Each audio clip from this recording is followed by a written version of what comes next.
This past Tuesday, we saw Duran take home the All-Star Game MVP this year with his clutch two-run homer that brought a 5-3 victory for the American League over the National League yet again. And so I was thinking and looking back, who are some of the worst players in MLB history to ever win an All-Star Game MVP? Starting off, I compiled a top five. Number five, Eric Hosmer. Hosmer was no joke of a player. He was a premier first baseman in the 2010s with the Royals. He captured 4 Gold Gloves, a Silver Slugger, helped lead them to the World Series in 2015, and then made his sole All-Star Game appearance in 2016.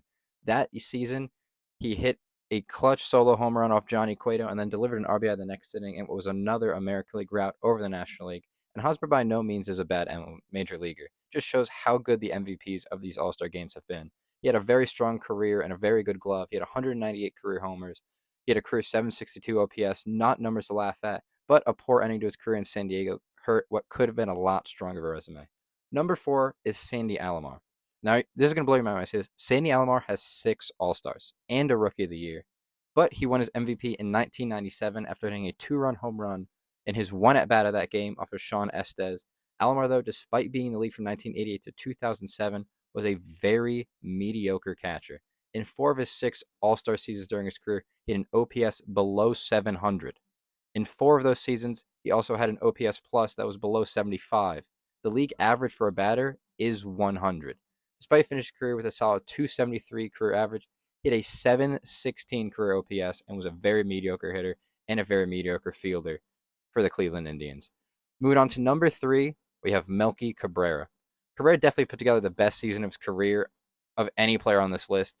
His lone All-Star season came in 2012, where he hit 346 with a 906 OPS, the highest of his career by over 100 points. His All-Star Game MVP also came when he went 2 for 3 with 2 RBIs and a homer that capped off what was the greatest season of his career by far. That season, though, was definitely put into question as a month after the All-Star Game, on August 15th, Melky tested positive for high testosterone and admitted to using a banned substance, which led him to be suspended and miss the entire 2012 World Series run of the Giants. And Cabrera's PED use had a clear effect on his career, as he never had a season close to that again. And he finished career in 2019 with a career average of 285, which is nothing to laugh at, and an OPS of 751. Moving on to number 2, we got Lamar Hoyt. I'm not a baseball fan to hate on past decades and talk about the greatness of modern baseball and velocity and all the changes over history, but Hoyt is a victim of we're not messing with the 80s anymore. Not only did Hoyt make the All-Star game once, but he managed to win a Cy Young in 1983 when he wasn't an All-Star as well. In that year, he tossed 216 2/3 innings.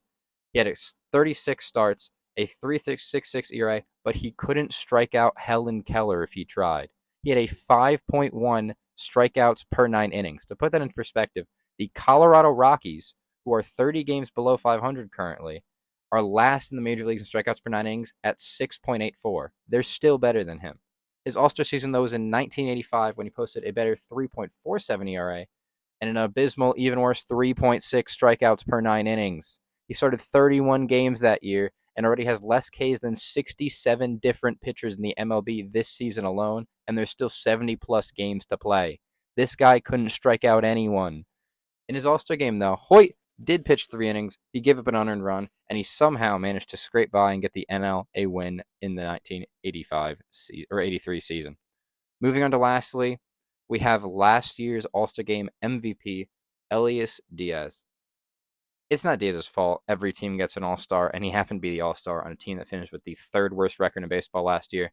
But he delivered, in my opinion, the best performance of anyone on this list. He hit an incredible bomb of a 2-run home run off of the AL reliever of the year last year, Felix Bautista.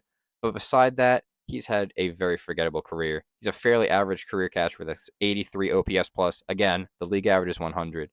He has 5.7 WAR in his 10 seasons combined in the MLB, negative 43 defensive runs saved at catcher, and a 28% caught stealing rate when the league average is 30.